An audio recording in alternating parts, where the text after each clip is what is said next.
فرزند زہرا یہ حالات برے ہیں۔ کاشانۂ بصیرت ایک ایسا مکمل یوٹیوب چینل جس پر محروم بصارت کے لیے بالخصوص اور تمام افراد کے لیے بالعموم سینکڑوں کی تعداد میں اسلامی کتب دستیاب ہیں۔ لہذا گزارش ہے کہ آپ اپنی ذمہ داری نبھاتے ہوئے کاشانۂ بصیرت کو سبسکرائب کرنے کے ساتھ ساتھ بیل آئیکن کو پریس کیجیے تاکہ آپ علم کے حصول کے ساتھ ساتھ مذہب اہل بیت کی اشاعت میں بھی اہم کردار ادا کرتے رہیں۔ کاشانۂ بصیرت، کاشانۂ بصیرت، کاشانۂ بصیرت۔ فرزند زہرا یہ حالات برے ہیں۔ السلام علیکم ورحمۃ اللہ وبرکاتہ۔ سامعین، آپ سماعت فرما رہے ہیں لہو کی موجیں۔ مؤلف ہیں محمد علی سید صاحب۔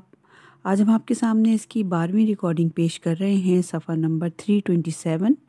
باب شروع ہو رہا ہے 20واں۔ عنوان ہے پرانی سازش۔ جنگ صفین میں یزید کے بزرگوں نے علی ابن ابی طالب کے ہاتھوں شکست سے بچنے کے لیے قرآن نیزوں پر بلند کیے تھے۔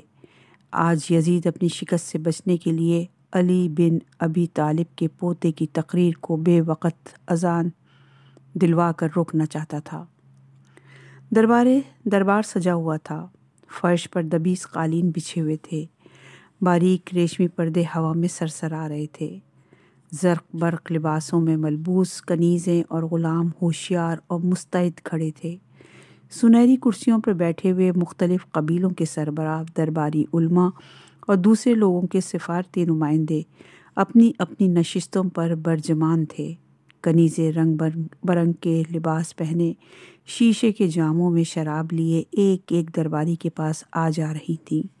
دربار کے ایک کونے میں بربط، دف اور ڈھول بجانے والے بیٹھے تھے۔ ان کے سامنے کے حصے میں کئی رقاصائیں بال کھولے جھوم کر اپنے فن کا مظاہرہ کر رہی تھیں۔ یزید ایک اونچی جگہ اپنے تخت پر بیٹھا تھا۔ ایک کنیز اس کے دائیں جانب شراب کی سراہی لیے اس کے اشارے کی منتظر تھی۔ یزید جیسے ہی شراب کا جام تخت پر رکھتا، مستعد کنیز فوراً ہی اس کے جام کو دوبارہ شراب سے بھر دیتی۔ وہ خلیفۃ المسلمین کی مزاج آشنا تھی۔ آج یزید کا اعتماد قابل دید تھا۔ وقت اور شراب نے اس کے زخموں کو عارضی طور پر بھر دیا تھا۔ پہلے دن دربار میں اسے جس قدر ذلت کا سامنا کرنا پڑا تھا، اس کا تصور اب بھی اس کے ذہن میں آتا تو وہ جھنجھلا کر رہ جاتا، لیکن وہ شراب کے ذریعے خود کو دھوکہ دینے کے علاوہ کچھ کر ہی نہیں سکتا تھا۔ خاندان رسول سے اس کی نفرت کی آگ آج دوبارہ بھڑک اٹھی تھی۔ علی بن ابی طالب کی دشمنی میں وہ دنیا ہی میں آگ کا ایندھن بنا ہوا تھا۔ اسی آگ کے بھڑکتے الاؤ سے مجبور ہو کر اس نے علی ابن الحسین کو دربار میں طلب کیا تھا۔ انہیں طنز کا نشانہ بنا کر اپنے وجود میں بھڑکتی آگ بجھانے کے لیے آج اس نے باقاعدہ ایک پروگرام بنایا تھا۔ خود اس کے اندر تو بولنے اور جواب دینے کی نہ صلاحیت تھی نہ طاقت، اس لیے آج اس نے شہر کی ایک سرکاری مسجد کے چرب زبان خطیب کو دربار میں بلا رکھا تھا۔ یہ خطیب بلا کا چرب زبان اور حاضر جواب واقع ہوا تھا۔ اس کے آگے بڑے بڑے مقرر خاموش ہو جایا کرتے تھے، من گھڑت حدیثیں اور اس اعتماد سے بیان کرتا تھا کہ سننے والے کو جھوٹ پر سچ کا گمان ہونے لگتا۔ قرآن کی آیات کا مفہوم کچھ سے کچھ بیان کر دینا اس کے لیے معمولی بات تھی۔ وہ شاہی حکومت کا تنخواہ دار ملازم تھا۔ وہ دین کی تعلیمات سے بھی واقف تھا اور سنت رسول کا بھی علم رکھتا تھا۔ اسے معلوم تھا کہ سچ کیا ہے اور جھوٹ کیا ہے، لیکن وہ علم کو بھاری تنخواہ، انعامات اور حکومت سے ملنے والی مراد کے بدلے سستے داموں فروخت کر چکا تھا۔ علم تو بارش کے قطرے کی طرح ہوتا ہے، جو سیپ کے منہ میں جا کر موتی بن جاتا ہے اور سانپ کے منہ میں جا کر زہر قاتل۔ وہ خطیب اب ایک زہریلے ناگ میں تبدیل ہو کر حکومت کی بانسری پر رقص کرنے کا عادی ہو چکا تھا۔ اس وقت وہ ایک اونچی کرسی پر نمایاں مقام پر بیٹھا تھا، یزید کے اشارے کا منتظر تھا۔ اچانک جانے کیا ہوا کہ بربط نواز کی انگلیاں بربط کے تاروں پر جم گئیں۔ دف بجانے والوں کے ہاتھ بے حرکت ہو گئے۔ درباریوں کے قہقہے دم توڑنے لگے۔ زمین کی طرف سر جھکا کے اپنے بالوں کو لہرا لہرا کر رقص کرنے والی عورتیں سیدھی ہو کر دیواروں کی طرف سمٹ گئیں اور ہر شخص چوکنا ہو کر دروازے کی طرف دیکھنے لگا۔ دراصل ان سب نے باہر سے آنے والی بیڑیوں اور زنجیروں کی جھنکار کو سنا تھا جو آہستہ آہستہ تیز ہوتی جا رہی تھی۔ بیڑیوں، ہتکڑیوں اور زنجیروں کی انہی آوازوں نے چند روز پہلے اسی دربار یزید کو لرزا کر رکھ دیا تھا۔ بہت سے لوگ ان معصوم اور نورانی چہروں والے پراعتماد سربلند قیدیوں کے عزم اور حوصلے، بے باکی، بہادری اور علمیت سے خوفزدہ تھے، اور بہت سے لوگ ان کی بے کسی اور مظلومیت کی وجہ سے ان سے متاثر نظر آتے تھے، اسی لیے جھنکار کے ساتھ ہی بربط خاموش ہو گئے تھے۔ رقاصاؤں کے قدم زمین پر گڑ گئے تھے، ہونٹوں کی مسکراہٹ دم توڑ گئی تھی اور ظالموں کے چہرے پر پریشانی کے آثار نمایاں ہو گئے تھے۔ زنجیروں اور بیڑیوں کے قریب آتی آوازوں نے یزید کو بھی چوکنا ہو کر بیٹھنے پر مجبور کر دیا۔ اس نے شراب کا بھرا ہوا جام جلدی جلدی حلق سے اتارا اور تکیوں کے سہارے سیدھا ہو کر بیٹھ گیا۔ دربار کے غلاموں نے بیرونی دروازوں پر لٹکے ہوئے دبی سرخ ریشمی پردوں کو سرکایا۔ سب سے پہلے 2 حبشی غلام تلواریں اپنے کاندھوں پر رکھے اندر داخل ہوئے۔ ان کے پیچھے پیچھے قید خانے کا نگراں تھا اور اس کے پیچھے ایک 20-22 برس کا نوجوان نپے تلے قدموں سے آگے بڑھ رہا تھا۔ یہ علی ابن الحسین امام زین العابدین تھے۔ آپ ملگجے سے لباس میں تھے، لیکن آپ کے چہرے کا نور انہیں ہزاروں میں نمایاں کر رہا تھا۔ اس وقت یزید نے اپنے درباری خطیب کو اشارہ کیا۔ خطیب کا دل تیز تیز دھڑک رہا تھا۔ اس کی ساری زندگی جھوٹ بولتے گزری تھی، لیکن آج نہ جانے کیا بات تھی کہ زندگی میں پہلی بار جھوٹ بولنے کے خیال سے اس کا دل بیٹھا جا رہا تھا۔ لیکن وہ یزید کا غلام تھا، اس کا حکم ماننے سے انکار کرنے کا تصور بھی نہیں کر سکتا تھا۔ یزید کے اشارے کا مطلب وہ جانتا تھا کہ اس لیے اس نے ہمت کر کے اٹھا اور ممبر پہ جا کر بیٹھ گیا جہاں سے اسے خطبہ دینا تھا۔ ممبر پر بیٹھتے ہی اس کی زبان کھل گئی۔ پھر اس نے یزیدی حکومت، یزید کے بزرگوں کے کارناموں اور یزید کی شان میں انتہائی پرجوش تقریر کی۔ اس دوران وہ علی ابن ابی طالب اور ان کی اولاد کے بارے میں جو برا بھلا کہہ سکتا تھا وہ اس نے دل کھول کر کہا۔ تقریر ختم ہو کر اس نے زنجیروں میں جکڑے ہوئے نوجوان کی طرف انتہائی غرور کے ساتھ دیکھا۔ علی ابن الحسین کے چہرے پر بلا کا اعتماد تھا۔ خطیب سمجھ رہا تھا کہ اس کی زبردست تقریر کے بعد یہ نوجوان شرمندگی سے سر جھکائے کھڑا ہوگا، مگر علی ابن الحسین کا سینہ تنا ہوا تھا اور آپ عجیب شان سے سر اٹھائے کھڑے تھے۔ پھر آپ کے ہونٹوں کو حرکت ہوئی۔ تو نے مخلوق کو خوش کرنے کے لیے اللہ رب العالمین کی ناراضگی خرید لی ہے، علی ابن الحسین نے اسے مخاطب کر کے کہا۔ آپ کے لہجے میں گہرا دکھ تھا۔ اس کے بعد آپ نے یزید کی طرف دیکھا اور فرمایا، تیرے خطیب نے جو کچھ کہا سو کہا، لیکن اب مجھے بھی اجازت دے کہ میں بھی اس منبر پہ جا کر وہ باتیں کروں جو اللہ اور اس کے رسول کو پسند ہے، نہیں تمہیں اس کی اجازت نہیں دی جا سکتی۔ یزید کے لہجے میں نفرت اور غرور کی چنگاریاں بھڑک رہی تھی۔ اس وقت ایک درباری اٹھ کھڑا ہوا۔ امیر المومنین، اللہ آپ کا اقبال سلامت رکھے، اس نوجوان کو اپنے غموں ہی سے فرصت نہیں، یہ کیا بول سکے گا؟ اس نے ادب کے ساتھ یزید سے کہا۔ یزید نے اس درباری کی طرف دیکھا۔ تمہیں شاید معلوم نہیں، فصاحت و بلاغت اور بہادری اس خاندان کے خون میں شامل ہے، اس نے کہا۔ بابا جان، یہ ایک کمزور، بیمار اور غمزدہ لڑکا ہے، یہ کیا کہہ سکتا ہے؟ آپ اسے بولنے کی اجازت دے دیں۔ یزید کی بات سن کر اس کا بیٹا معاویہ بول اٹھا۔ اسی وقت یزید کا درباری خطیب بولا، امیر المومنین، اس لڑکے میں اتنی صلاحیت ہی کہاں کہ یہ کوئی پر اثر تقریر کر سکے۔ خطیب کے لہجے کا غرور انتہا کو پہنچا ہوا تھا۔ ٹھیک ہے، یزید نے ہار مانتے ہوئے علی ابن الحسین کو ممبر پر جانے کا اشارہ کیا۔ علی ابن الحسین اپنے ہتھکڑیوں بیڑیوں کو سنبھالتے ہوئے اس ممبر کی طرف بڑھے جسے دراصل آل رسول کے لیے مخصوص ہونا چاہیے تھا، لیکن آج اس ممبر پر انسانی شکلوں والے خونخوار بندر اچھل کود کر رہے تھے۔ علی ابن الحسین ممبر پر سنبھل کر بیٹھے۔ پھر آپ نے دربار میں ہر طرف نظریں دوڑائیں، قبیلوں کے سربراہوں کی طرف دیکھا، درباریوں کی آنکھوں میں آنکھیں ڈالی، زرخرید غلاموں علماء کے مسخ ہوتے چہروں کو دیکھا اور اللہ رب العالمین کی حمد و ثنا بیان کرنا شروع کی۔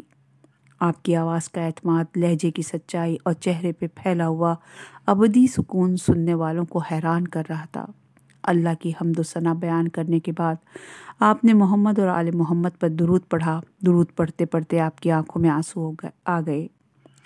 آل رسول کی مختلف ہستیاں کس طرح ظلم کا شکار ہوئیں، کس کو تلوار سے شہید کیا، کسی کو زہر کے ذریعے۔ ان کے بابا کو تو یزید کے لشکر نے ان کے تمام ساتھیوں کے ساتھ صحرا میں بھوکا پیاسا شہید کیا تھا، اور آل رسول کی خواتین بے چھت کے قید خانے میں بند تھیں۔ شاید یہی سوچ کر آپ کی آنکھوں میں آنسو تیرنے لگے۔ درود پڑھنے کے بعد آپ چند لمحے خاموش رہے، پھر آپ نے دربار میں ادھر سے ادھر نظر دوڑائی، سننے والوں کی توجہ اپنی جانب مرکوز کی اور کہا، اے لوگوں، جو مجھے جانتا ہے وہ تو جانتا ہے، البتہ جو شخص مجھ سے واقف نہیں، اس سے میں اپنا تعارف کرائے دیتا ہوں۔ میرا نام علی ہے، میں علی ابن ابی طالب کے بیٹے حسین کا بیٹا ہوں۔ اس حسین کا جو حج کرتا تھا اور لبیک کہتا تھا۔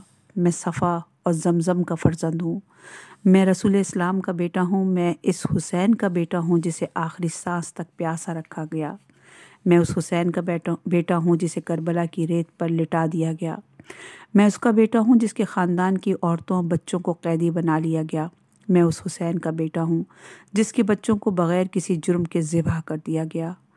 آپ بولتے بولتے ایک لمحے کو رکے تو دربار کے سناٹے میں ہلکی سی سسکی سنائی دی۔ ایسا لگا جیسے کسی نے بڑی مشکل سے اپنے آنسوؤں پر قابو پایا ہو۔ یزید نے سسکی کی آواز کی سمت دیکھا۔ اسی دوران میں کسی اور طرف سے ایسی ہی آواز بلند ہوئی۔ یزید نے پلٹ کر اس طرف دیکھا مگر اندازہ نہیں کر سکا کہ آواز کس کے ہونٹوں سے بلند ہوئی۔ ابھی وہ کچھ کہنے ہی والا تھا کہ علی ابن الحسین کی آواز نے اس کی توجہ اپنی جانب مبذول کرائی۔ علی ابن الحسین کہہ رہے تھے، میں اس کا بیٹا ہوں جس کے خیموں کو جلا دیا گیا، میں اس کا بیٹا ہوں جس کی لاش تپتے صحرا میں بے گور و کفن چھوڑ دی گئی، میں اس کا بیٹا ہوں جسے نہ غسل دیا جا سکا نہ کفن، میں اس حسین کا بیٹا ہوں جس کا سر نیزے کی نوک پر بلند کیا گیا، میں اس کا بیٹا ہوں جس کا پاک و پاکیزہ جسم کہیں پڑا ہے اور سر مبارک کہیں اور ہے، میں اس کا بیٹا ہوں جس کے چاروں طرف دشمن ہی دشمن تھے، میں اس کا بیٹا ہوں جس کے اہل حرم کو قیدی بنا کر کربلا سے شام تک تماشا بنایا گیا۔ دربار میں رونے کی آوازیں بلند ہو گئیں۔ یزید کے اعصاب کو شراب کے نشے نے سن کر رکھا تھا۔ اس کی ذہنی حالت اب ایسی نہیں تھی کہ وہ کوئی فیصلہ کر سکے یا کوئی حکم دے سکے۔ علی ابن الحسین نے روتے ہوئے لوگوں کو دیکھا، ان کے سر ندامت سے جھک گئے تھے۔ آپ نے درباری علماء کی طرف دیکھا اور کہا، تم لوگ اچھی طرح جانتے ہو کہ اللہ نے ہمیں 5 خصوصیات عطا کی ہیں۔ نمبر 1، خدا کی قسم رسالت ہمارے خاندان سے مخصوص ہے اور فرشتے ہمارے گھر میں آتے رہے ہیں۔ نمبر 2، قرآن کی آیات ہم اہل بیت کی شان میں نازل ہوئی۔ نمبر 3، ہم ہی نے دنیا میں انسانوں کو صراط مستقیم دکھائی۔ نمبر 4، شجاعت اور بہادری ہماری ہی میراث ہے اور ہم کسی مشکل سے گھبرانے والے نہیں ہیں۔ نمبر 5، بہترین طریقے سے بات کرنا اور لوگوں تک اپنی بات پہنچانا ہم سے بہتر کوئی نہیں جانتا۔ یہ کہہ کر آپ نے پہلے یزید کی طرف دیکھا، پھر اس کے درباری خطیب کے چہرے پر نظر ڈالی۔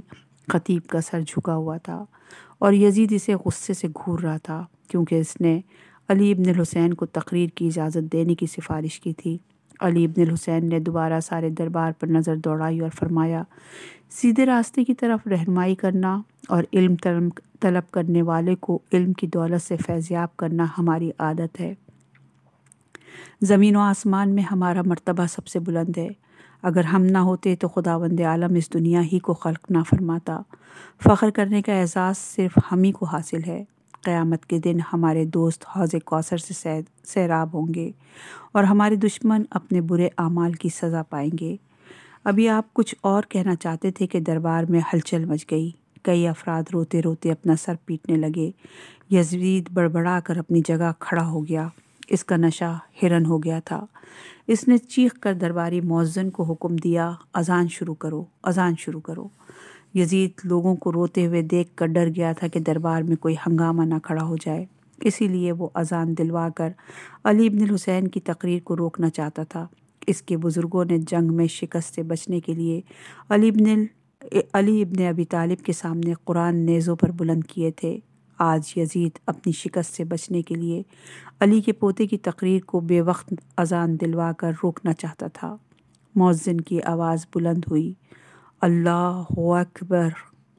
علی ابن الحسین نے کہا، تم نے خدائے بزرگ و برتر کی بزرگی بیان کی، عظیم پروردگار کی عظمت بیان کی اور حق بات کہی۔ مؤذن نے بلند آواز سے کہا، اشہد ان لا الہ الا اللہ۔ علی ابن الحسین نے کہا، اللہ کی وحدانیت کی گواہی دینے والے کے ساتھ میں بھی گواہی دیتا ہوں۔ مؤذن نے کہا، اشہد ان محمد رسول اللہ۔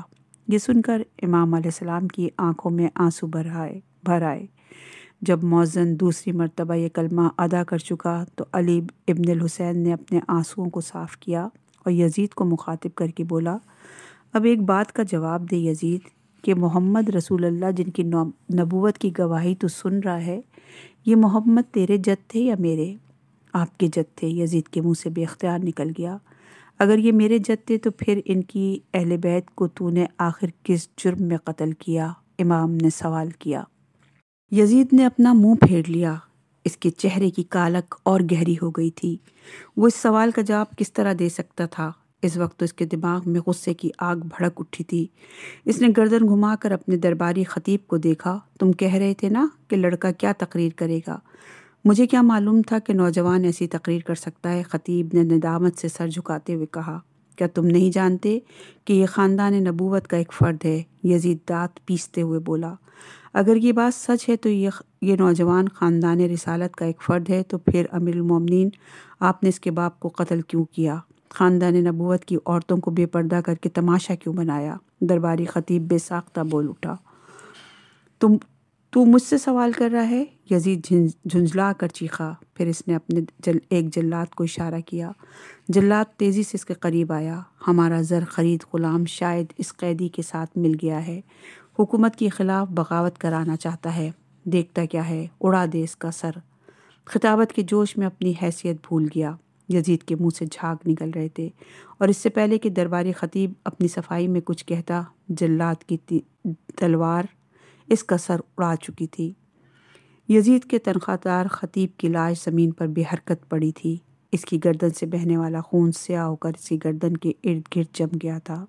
درباریوں کے سانس ان کے سینوں میں اٹکے ہوئے تھے اور یزید کی صفاکی اور درندگی سے اچھی طرح واقف تھے، لیکن یزید لاجواب ہو کر اس طرح اپنے درباری خطیب کو موت کی گھاٹ اتار دے گا، اس کے بارے میں انہوں نے سوچا بھی نہیں تھا۔ وہ کبھی یزید کے چہرے کو دیکھتے، کبھی سر جھکائے گردن گھما کر حسین ابن علی کے جواں سال اور بہادر بیٹی کی طرف دیکھنے لگتے۔ علی ابن الحسین کا چہرہ مبارک ہیبت و جلالت سے سورج کی طرح روشن تھا اور آپ انتہائی حقارت کے ساتھ یزید کو دیکھ رہے تھے۔ یزید کی نگاہیں امام کی نگاہوں سے ٹکرائیں تو وہ خالی الذہنی کسی کیفیت میں ادھر ادھر دیکھنے لگا۔ امام کے قدم اب بیرونی دروازے کی طرف بڑھ رہے تھے اور کسی کی مجال نہیں تھی کہ وہ آپ کو ٹوک سکے۔ آپ انتہائی باوقار انداز سے قدم اٹھاتے ہوئے بیرونی دروازے سے نکل کر دربار سے باہر آ گئے۔ دربار کے باہر بہت سے لوگ جمع تھے، ان میں یزید کے غلاموں، کنیزوں، پہرے داروں کے علاوہ کئی واقعہ نگار بھی موجود تھے۔ یہ لوگ اس زمانے میں اخباری نمائندوں کی طرح کام کرتے تھے اور روزانہ رونما ہونے والے واقعات کو اپنی ڈائری میں لکھا کرتے تھے۔ علی ابن الحسین دربار سے نکلے تو ان میں سے ایک شخص آگے بڑھا، آپ کہاں جا رہے ہیں؟ اس نے علی ابن الحسین سے سوال کیا۔ اس شخص کا نام منہال بن عمرو تھا۔ علی ابن الحسین نے اپنی رفتار دھیمی کر دی۔ آپ کہاں جا رہے ہیں؟ منہال نے ساتھ ساتھ چلتے ہوئے دوبارہ سوال کیا۔ میں اس قید خانے کی طرف جا رہا ہوں جہاں یزید نے مجھے اور رسول اکرم کی گھرانے کی عورتوں اور بچوں کو قید کر رکھا ہے، امام نے جواب دیا۔ قید خانہ؟ منہال نے کچھ کہنا چاہا۔ ہاں، قید خانہ، جس میں اونچی اونچی دیواریں تو ہیں مگر چھت نہیں ہے۔ ہم جب سے اس قید خانے میں بند ہوئے ہیں حبس کے عالم میں ہوا کو ترستے ہیں، امام نے منہال کو بتایا۔ نواز رسول، آپ کا کیا حال ہے؟ منہال بن عمرو نے آپ کے تاثرات معلوم کرنا چاہے۔ اس شخص کا کیا حال ہو سکتا ہے جس کے باپ کو شہید کر دیا گیا ہو اور وہ بے یار و مددگار ہو؟ کیا تم نہیں دیکھ رہے ہو کہ میں قیدی ہوں، ایسا قیدی جس کے سرپرست دنیا میں نہیں رہے؟ میں نے اور میرے خاندان نے سوگ کا لباس پہن رکھا ہے۔ امام کے لہجے میں گہرا دکھ تھا۔ پھر آپ چلتے چلتے ایک لمحے ٹھہرے اور منہال کی طرف دیکھ کر بولے، عرب کے رہنے والے دوسروں کے سامنے فخر سے کہا کرتے تھے کہ اللہ کے آخری رسول محمد صلی اللہ علیہ وآلہ وسلم ہم میں سے ہے، اور منہال تم محمد کے اہل بیت کی حالت خود دیکھ رہے ہو کہ آج ہم مظلوم بھی ہیں اور مقتول بھی۔ ایسا لگ رہا ہے جیسے ہمارا مرتبہ اور مقام کم ہو گیا ہے اور ہمارا تعلق کسی معمولی خاندان سے ہے، جیسے ہماری کوئی فضیلت اور عظمت ہی نہ ہو اور ہمارا عمل روشن اور پاکیزہ نہ ہو۔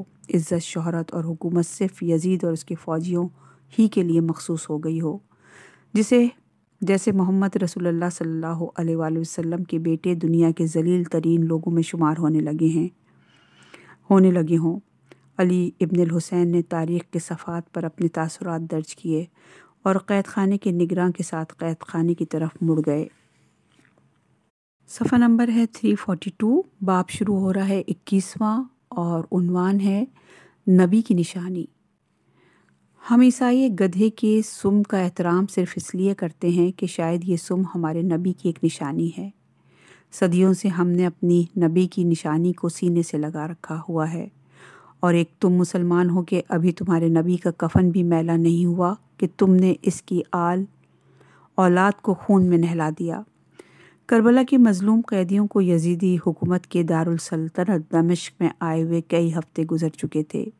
یزید اور اس کے ظالم حکومت کے اہلکاروں نے کی خوشیاں تھیں کہ کم ہونے میں ہی میں نہیں آتی تھیں۔ روزانہ فتح کے شادیانے بجتے، محل پر چراغاں ہوتا، شراب کے دور چلتے اور رقص اور موسیقی کی محفلیں سجتی۔ کھیل تماشے دکھانے والوں، موسیقاروں، رقاصاؤں، گانے بجانے والوں اور شراب پینے والوں کی بن آئی تھی۔ وہ دونوں ہاتھوں سے مسلمانوں کی دولت لوٹ رہے تھے۔ انعام و اکرام دینے والے بھی کھلے دل سے انعام دیتے تھے۔ یہ دولت ان کے ہاتھ کی کمائی ہوئی ہوتی تو وہ کفایت شعاری بھی کرتے، مگر یہ تو مسلمانوں کا لوٹا ہوا مال تھا جسے وہ بڑی بے دردی کے ساتھ اپنی عیاشیوں میں اڑا رہے تھے۔ عام مسلمان کی حیثیت تماشائی کی سی تھی۔ اس کے پاس نہ کرنے کو کام تھا، نہ کھانے کے لیے روٹی، نہ بیماری کے لیے دوا۔ ملک کی ساری دولت حکمران طبقے کے ہاتھ میں تھی، اور وہ اس دولت کو اسلام کا مذاق اڑانے اور دین کی تعلیمات کو مسخ کرنے کے لیے بے دریغ استعمال کرتے تھے۔ جس گھرانے نے انہیں کفر و شرک کے اندھیروں سے نکال کر دین اسلام کی روشنیوں تک پہنچایا تھا، اس گھرانے کے مرد قتل کر دیے گئے تھے، اور اہل بیت نبوت کی محترم خواتین اور بچے بغیر چھت کے قید خانے میں بند تھے۔ خاندان نبوت کے سربراہ اس وقت علی ابن الحسین تھے۔ یزید کی دلی خواہش تھی کہ علی ابن ابی طالب کے خاندان کا نام و نشان مٹا دے۔ علی ابن الحسین کو بھی وہ کسی بہانے سے قتل کرنا چاہتا تھا، لیکن واقعہ کربلا کے بعد یزید کی توقعات کے برعکس رائے عامہ جس طرح تبدیل ہوئی تھی، اس نے یزید کو اس کے ناپاک منصوبوں سے باز رکھا تھا۔ حسین علیہ السلام کے بیٹے علی ابن الحسین کو قتل کرنے کی خواہش کے باوجود یزید ڈرتا تھا کہ ان کے قتل سے اس کی حکومت کے خلاف کوئی نیا ہنگامہ نہ اٹھ کھڑا ہو۔ وہ اپنے ارد گرد لوگوں کے بدلتے ہوئے رویوں کو محسوس کر رہا تھا۔ سیکرٹ سروس کے اہلکار شہر کے بازاروں، دکانوں اور گلیوں محلوں میں ہونے والی باتوں سے اسے آگاہ کرتے رہتے تھے۔ عوام میں چہمگوئیاں ہو رہی تھیں۔ جناب زینب صلوات اللہ علیہا اور علی ابن الحسین نے کوفے کے بازاروں، ابن زیاد کے محل اور یزید کے دربار میں جرت اور بہادری کے ساتھ جو تقریریں کی تھیں، انہوں نے ظالم حکمرانوں کے چہروں سے اسلام کی نقاب کھینچ لی تھی۔ ان تقریروں میں جناب زینب اور علی ابن الحسین نے جو حقائق بیان کیے تھے، وہ حقائق اب سینہ بسینہ ایک سے دوسرے اور دوسرے سے تیسرے تک منتقل ہو رہے تھے۔ یزیدی حکومت نے اپنے بدترین جرائم پر پردہ ڈالنے کے لیے جو پروپیگنڈا کیا تھا، اس کا جادو ٹوٹ چکا تھا۔ بازاروں اور درباروں میں تقریروں کے ذریعے پھیلنے والی حق کی روشنی اندھیروں کو شکست دے رہی تھی۔ سچائی کی باتیں اب سینہ بسینہ شہر بشہر سفر کرنے لگی تھیں۔ حکومت کی خفیہ ایجنسیاں اپنی پروپیگنڈا مہم کی ناکامی اور عوام میں حکومت کے بارے میں تیزی سے بڑھنے والی نفرت سے خوف زدہ نظر آتی تھیں۔ یزید کی نیندیں حرام ہو چکی تھیں، لیکن وہ علی ابن ابی طالب کے بیٹے حسین بن علی سے ہار ماننے کے لیے تیار نہیں تھا۔ تنہائی میں ہوتا تو اپنا سر پیٹتا کہ حسین بن علی کو قتل کر کے مجھے روح کی بے چینی، پچھتاووں اور مسلمانوں کی نفرت کے سوا کیا ملا، لیکن جب دربار میں آتا تو حسین بن علی کا سر اپنے تخت کے نیچے رکھتا اور اپنے درباریوں کے سامنے خوشی کا اظہار کرتا۔ انہیں مطمئن رکھنے اور خاندان نبوت کے ہاتھوں اپنی شکست کا غم بھلانے کے لیے کھیل تماشے منعقد کراتا تھا اور ان ہنگاموں میں مصروف ہو کر اپنی ضمیر کی خلش اور عوام کی نفرت کو بھلانے کی کوشش کرتا۔ اس کا دربار روزانہ سجتا، شراب کی محفل جمتی اور خوش آمدی لوگ اس کے گرد جمع رہتے۔ وہ شراب اور خوشامد کے نشے کے سہارے اپنی زندگی کے دن گزار رہا تھا، لیکن جیسے ہی اسے تنہائی ملتی اس کی روح اندیکھی آگ میں جلنا شروع ہو جاتی۔ آگ کے شعلے سے اسے ہر طرف سے گھیر لیتے اور وہ شراب کے گھونٹوں سے اس آگ کو بجھانے میں مصروف ہو جاتا۔ ایک دن یزید کا دربار سجا ہوا تھا۔ نواسہ رسول کا سر اس کے قدموں کے قریب سونے کی تھالی میں رکھا تھا۔ دربار میں غیر معمولی رونق نظر آ رہی تھی۔ اس کی وجہ شاید یہ تھی کہ آج شہنشاہ روم کا سفیر دربار میں آنے والا تھا۔ یزید اور حکومت کے اہلکار سلطنت روم کے سفیر کو اپنی طاقت سے مروب کرنا چاہتے تھے کہ دیکھو ہماری فوجوں نے حکومت کے ایک باغی کو کس طرح ہلاک کیا اور کس طرح ہم نے حکومت کے خلاف ہونے والی بغاوت کو کچل کر رکھ دیا۔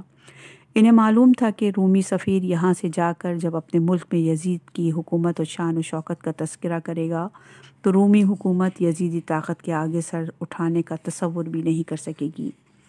آج دربار کے خصوصی انتظامات اسی سلسلے میں کیے گئے تھے۔ یزید نے آج بہت بھڑکیلا لباس پہن رکھا تھا۔ وہ خود کو زیادہ سے زیادہ پر اعتماد اور خوش و خرم ظاہر کر رہا تھا، لیکن اس کی روح کے اندر ایک شعلہ بھڑک رہا تھا اور اندر ہی اندر اس کے وجود کو جلا کر خاص کر رہا تھا۔ شراب کا نشہ زیادہ ہوتا تو یزید کے اعصاب کچھ دیر کو پرسکون ہو جاتے، لیکن تھوڑی دیر بعد اس کے وجود کے اندر سلگتے ہوئے انگارے شعلوں میں تبدیل ہونے لگتے۔ لیکن اس وقت یزید کا اعتماد عروج پر تھا۔ اہل بیت نبوت سے اس کی نفرت اس کی حرکتوں سے نمایاں ہو رہی تھی۔ اسی وقت دربان بیرونی دروازے سے اندر داخل ہوا اور یزید کے آگے رکوع کی حالت میں چلا گیا۔ شاہ روم کا سفیر خاص حاضری کی اجازت چاہتا ہے، اس نے اس طرح جھکے یزید کو اطلاع دی۔ بلاؤ اس کو اندر۔ یزید کے لہجے میں غرور و تکبر کی جھلک نظر آ رہی تھی۔ دربان الٹے قدموں پیچھے ہوتا چلا گیا۔ داخلی دروازے کے پاس جا کر اس نے ریشمی پردوں کو سرکایا۔ پردوں کے اس طرف عیسائی مذہبی رہنماؤں کے مخصوص لباس میں ایک ادھیڑ عمر شخص کھڑا تھا۔ اس نے سرخ رنگ کی عبا پہن رکھی تھی جس کے کناروں پر سونے کے تاروں سے خوبصورت پھول بوٹے کڑھے ہوئے تھے۔ سر پر سرخ رنگ کی ایک چوکور مخملی ٹوپی تھی۔ گلے میں چاندی کی سلیب لٹک رہی تھی۔ اس کے ہاتھ میں ایک لمبا عصا تھا، اس کے اوپر چاندی منڈھی ہوئی تھی۔ اس کی بے ترتیب داڑھی اس کے سینے تک پھیلی ہوئی تھی۔ یزید کے دربان نے اسے اندر آنے کا اشارہ کیا تو اس نے پروقار انداز سے قدم آگے بڑھائے۔ اس کے کئی اور ساتھی بھی احترام سے سر جھکائے اس کے پیچھے قطار بنائے ایک ایک کر کے دربار میں داخل ہونے لگے۔ وہ دربار کے درمیانی حصے میں پہنچے تو انہوں نے یزید کو سلام کیا۔ زرق برق لباس میں ملبوس غلاموں نے مخصوص کرسیوں کی طرف ان کی رہنمائی کی۔ رومی سفیر نے اپنی نشست سنبھال لی۔ اس کے ساتھی بھی اپنی اپنی کرسیوں پر بیٹھ گئے۔ رومی سفیر کی توجہ یزید کی طرف مرکوز تھی۔ اس کے ساتھی گردن گھما کر دربار کی شان و شوکت دے رکھ رہے تھے۔ اسی وقت یزید نے شراب کا جام ہونٹوں سے لگا لیا، چند گھونٹ حلق سے اتارے اور مکروہ انداز سے ہنستے ہوئے بولا، حسین تیرے نانا نے ہم پر شراب پینا حرام کیا تھا نا، تو دیکھو یہ وہی شراب ہے۔ یہ کہہ کر وہ جھکا اور جام میں بچی ہوئی شراب سید الشہداء کے سر مبارک پر انڈیل دی اور رومی سفیر کی طرف دیکھ کر تکبر بھرے انداز سے مسکرایا۔ رومی سفیر نے تخت کے نچلے حصے کی طرف پہلی بار دیکھا جہاں سونے کی تھالی میں کسی انسان کا کٹا ہوا خون آلود سر رکھا تھا۔ سید الشہداء کے چہرے مبارک پر خون جمع ہوا تھا، لیکن آپ کے چہرے پر زندگی کی تازگی صاف نظر آ رہی تھی۔ آنکھیں حرکت نہیں کر رہی تھیں لیکن کھلی ہوئی تھیں اور بولتی محسوس ہوتی تھیں۔ ہونٹوں کی سرخی اور تازگی دیکھ کر لگتا تھا کہ یہ ہونٹ کسی بھی لمحے حرکت کرنے لگیں گے۔ یہ منظر دیکھ کر رومی سفیر کی آنکھیں حیرت سے کھلی رہ گئیں۔ مرنے والوں کے چہرے پر ایسی تازگی اس نے پہلے کہاں دیکھی تھی؟ یہ کٹا ہوا سر کس کا ہے؟ اس نے یزید سے سوال کیا۔ حکومت کی ایک باغی کا سر ہے، یزید نے بڑے فخر سے بتایا۔ اسے کب قتل کیا گیا تھا؟ رومی سفیر کے لہجے میں گہرا تجسس تھا۔ کئی مہینے پہلے۔ اس نے اور اس کے ساتھیوں نے حکومت اسلام کے خلاف بغاوت کی تھی، ہمارے بہادر فوجیوں نے ان سب کو موت کے گھاٹ اتار دیا تھا۔ یزید نے رومی سفیر کو بڑے فخر سے بتایا۔ اتنے مہینے گزر گئے، اسے قتل ہوئے۔ رومی سفیر نے مڑ کر اپنے ساتھیوں سے سرگوشی کی، مگر تم دیکھ رہے ہو اس کی چہرے کی تازگی، یہ کسی مردے کا چہرہ ہرگز نہیں ہو سکتا۔ رومی سفیر نے دوبارہ یزید کی طرف دیکھا، یہ کس کا سر ہے؟ اس نے سوال کیا۔ اس کا دماغ الجھ کر رہ گیا تھا کہ کسی مردہ شخص کے چہرے پر زندگی کے آثار کس طرح برقرار رہ سکتے ہیں۔ بتایا تو ہے تمہیں کہ یہ حکومت کی ایک باغی کا سر ہے۔ یزید کے لہجے میں جھنجھلاہٹ تھی۔ وہ تو سمجھ گیا کہ یہ تمہارے ایک باغی کا سر ہے، لیکن اس کا نام کیا ہے؟ اس کے باپ کا نام کیا ہے؟ کس قبیلے سے تعلق رکھتا ہے؟ رومی سفیر نے ایک ساتھ بہت سارے سوال کر ڈالے۔ تمہیں اتنی تفصیل میں جانے کی کیا ضرورت ہے؟ بس ایک باغی تھا جسے ہماری فوجوں نے قتل کر دیا۔ یزید کے لہجے کی جھنجھلاہٹ برقرار تھی۔ میں شہنشاہ روم کا سفیر ہوں، جب اپنے ملک جاؤں گا تو شہنشاہ مجھ سے تفصیل ضرور پوچھیں گے، اسی لیے میں آپ سے یہ سوالات کر رہا ہوں۔ رومی سفیر نے اپنی بات کی وضاحت کرتے ہوئے کہا، اس کا نام حسین ہے، یہ علی ابن ابی طالب کا بیٹا ہے، حکومت سے بغاوت کرنے چلا تھا۔ حضرت علی کے لیے یزید کے سینے میں موجود نفرت اس کے لہجے میں سمٹ آئی۔ علی ابن ابی طالب؟ رومی سفیر کچھ سوچتے ہوئے بولا، اس کی ماں کا نام کیا تھا؟ سفیر نے تخت کے نیچے رکھے ہوئے سر کی طرف اشارہ کر کے پوچھا۔ فاطمہ بنت محمد، یزید نے ہچکچاتے ہوئے کہا۔ رومی سفیر نے دونوں ہاتھوں سے اپنا سر پکڑ لیا اور کچھ دیر اس طرح بیٹھا رہا جیسے، پھر جب اس نے سر اٹھا کر یزید کی طرف دیکھا تو اس کی آنکھوں سے بہنے والے آنسو اس کے رخساروں کو تر کر چکے تھے۔ اس نے رومال سے اپنا چہرہ صاف کیا اور بولا، یزید، اگر میں یہ کہوں کہ ہم عیسائی تم مسلمانوں سے کہیں زیادہ اچھے انسان ہیں؟ اس کے لہجے میں طنز کی آمیزش تھی۔ یہ بات تم کس بنیاد پر کہہ رہے ہو؟ یزید ناگواری سے بولا، تم مسلمانوں کے اعمال دیکھ کر۔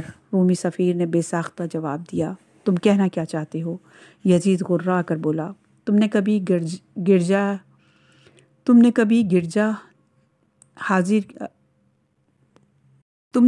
گرجائے حاضر کے بارے میں سنا ہے؟ رومی سفیر نے یزید سے سوال کیا۔ گرجائے حاضر؟ گرجا کا تمہاری بات سے کیا تعلق؟ یزید جھنجلا کر بولا، میری بات سے اس کا تعلق ہے۔ جب میں اپنی بات مکمل کر لوں گا تو تم سمجھ جاؤ گے کہ میں نے اس وقت گرجائے حاضر کا تذکرہ کیوں کیا۔ رومی سفیر نے جواب دیا، نہیں، میں اس گرجے کا تذکرہ نہیں سنا۔ تم آگے بولو، یزید نے کہا۔ ملک چین کے قریب سمندر میں ایک چھوٹا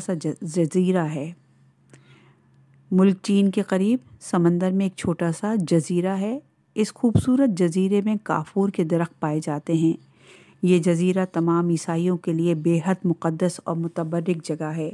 یہاں بہت سارے گرجا موجود ہیں۔ یہاں کے سب سے بڑے گرجے کا نام گرجائے حاضر ہے۔ اس گرجا میں ایسی کون سی خاص بات ہے؟ یزید نے تکیے سے ٹیک لگاتے ہوئے پوچھا۔ میں وہی بیان کرنا چاہتا ہوں، رومی سفیر نے جواب دیا۔ دراصل اس گرجے کی سب سے مقدس چیز گدھے کا سم ہے۔ یہ سم گرجائے حاضر کے ایک طاق میں بڑی عقیدت کے ساتھ سجایا گیا ہے۔ اس طاق کے ارد گرد خالص سونا منڈھا ہوا ہے۔ اس کے اندرونی حصے میں انتہائی قیمتی مخمل کے اوپر یہ مقدس سم آویزاں ہے۔ ہر سال دنیا بھر سے ہزاروں عیسائی اس سم کی زیارت کرنے یہاں آتے ہیں، اسے چومتے ہیں، آنکھوں سے لگاتے ہیں، رومی سفیر نے بتایا۔ اس سم کے اندر آخر ایسی کیا خصوصیت ہے جو تم لوگ اس کا اتنا احترام کرتے ہو؟ یزید نے سوال کیا۔ اس بات کا کوئی ٹھوس ثبوت تو کسی کے پاس بھی نہیں ہے، لیکن سنا ہے کہ شاید اس گدھے کا سم جس پر کبھی یسوع مسیح سوار ہوا کرتے تھے۔ رومی سفیر کی آنکھوں سے دوبارہ آنسو بہنا شروع ہو گئے تھے اور اس کی آواز بھرا گئی تھی۔ یہ بات سنا کر تم ہمیں کیا بتانا چاہتے ہو؟ یزید نے پوچھا۔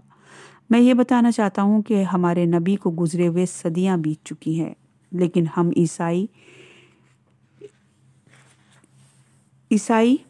ان کے گدھے کے سم کا احترام صرف اس لیے کرتے ہیں کہ شاید یہ سم ہمارے نبی کی ایک نشانی ہے۔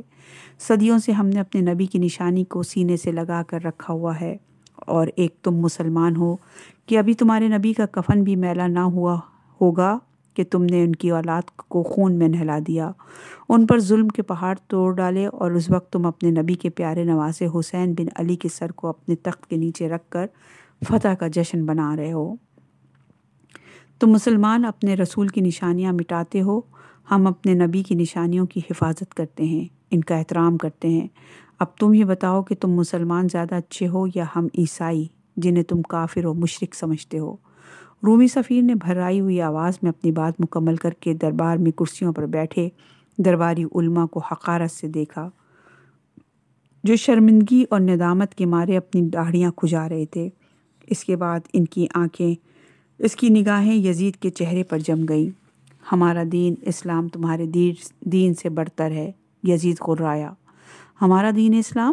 رومی سفیر نے طنزیہ انداز میں یزید کا جملہ دہرایا۔ اس کے لہجے میں بلا کی کاٹ تھی۔ تمہارا دین اسلام سے کیا تعلق؟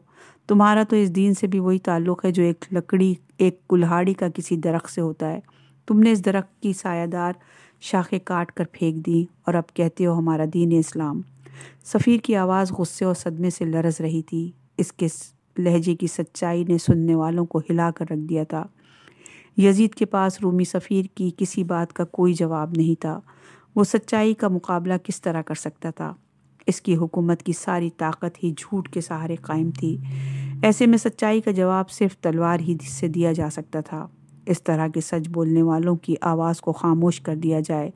وہ غصے سے بے حال ہو کر اپنی جگہ سے اٹھ کھڑا ہوا۔ اس کے مزاج کو سمجھنے والے حبشی جلاد نے اپنے چوڑے پھل والی تلوار نیام سے باہر کھینچ لی اور یزید کے اشارے کے انتظار میں چوکس ہو کر کھڑا ہو گیا۔ دین اسلام کی شان میں گستاخی کرنے والے کو زندہ رہنے کا کوئی حق نہیں، یزید نے انتہائی صفاقی سے کہا۔ کیا تم مجھے قتل کر دو گے؟ سفیر نے کھڑے ہوتے ہوتے پوچھا۔ اس میں کیا شک ہے؟ جلاد میرے ایک اشارے کا منتظر ہے، یزید نے جواب دیا۔ اپنے قتل کی خبر سن کر جانے کیوں رومی سفیر کے چہرے پر ایک عجیب طرح کا سکون پھیل گیا۔ اس نے انتہائی اطمینان کے ساتھ اونچی سرخ ٹوپی اتاری اور اپنے ایک ساتھی کی طرف بڑھا دی۔ پھر اس نے گلے میں لٹکی ہوئی سلیب نکالی اور اسی ساتھی کو تھما دی۔ اس کے بعد اس نے اپنے عصا کرسی سے لگا کر رکھا اور اپنی جگہ سے چند قدم آگے بڑھا۔ پھر اس نے اونچی آواز میں گواہی دینا شروع کی، اللہ وحدہ لا شریک ہے اور محمد مصطفیٰ اللہ کے بندے اور اس کے رسول برحق ہیں۔ رومی سفیر کو کلمہ پڑھتے دیکھ کر یزید کے ہونٹوں پر مکروہ مسکراہٹ پھیل گئی۔ اللہ اور رسول کا کلمہ پڑھنے سے اب تمہیں کوئی فائدہ نہیں ہوگا، اس نے طنزیہ انداز سے کہا۔ میں نے تمہارے باپ دادا کی طرح اپنی جان بچانے کے لیے کلمہ نہیں پڑھا، رومی سفیر نے بے ساختہ جواب دیا۔ میں تو اپنی جان دینے کے لیے کلمہ پڑھ رہا ہوں۔ آج صبح ہی سے میری روح بے چین تھی۔ میں نے رات کے پچھلے پہر سردار انبیاء حضرت محمد مصطفیٰ صلی اللہ علیہ وآلہ وسلم کو خواب میں دیکھا تھا۔ حضرت عیسیٰ ان کے ساتھ تھے۔ حضرت عیسیٰ نے مجھے دین اسلام کی تعلیم دی اور مجھے یہ خوشخبری بھی سنائی کہ تم کل رات ہمارے پاس جنت میں پہنچ جاؤ گے۔ میں اس خواب کے بعد حیران تھا۔ تمہیں حیرت کس بات پر تھی؟ یزید نے پوچھا۔ حیرت اس بات پر تھی کہ میں بالکل صحت مند ہوں، پھر چند گھنٹوں میں اچانک کس طرح اس دنیا سے چلا جاؤں گا۔ یہ کہہ کر رومی سفیر تیزی سے یزید کے تخت کی طرف بڑھا اور اس سے پہلے کہ کوئی اسے روک سکے اس نے تخت کے نیچے سونے کی تھالی میں رکھے ہوئے سر کو بڑے احترام کے ساتھ اپنے دونوں ہاتھوں میں اٹھا کر اپنے چہرے کے سامنے بلند کیا اور کہا، السلام علیکہ یابن رسول اللہ، السلام علیکہ ایھا المظلوم، السلام علیکہ ایھا الغریب، السلام علیکہ یابن فاطمۃ الزہرا۔ یہ کہتے کہتے اس کی آواز بھرانے لگی۔ اس نے سید الشہداء کے سر مبارک کو چوما اور دوبارہ تخت کے پائے کے پر رکھ دیا۔ ابھی وہ سر کو نیچے رکھ کر کھڑا ہو رہا تھا کہ جلاد کی چمکتی ہوئی تلوار بجلی کی طرح اس کی گردن پر گری اور وہ کھڑے ہوتے ہوتے زمین پر گرتا چلا گیا۔ اس کی گردن سے نکلنے والے خون کے چھینٹے یزید کے تخت پر بچھے ہوئے قالین کے کناروں کو تر کرتے چلے۔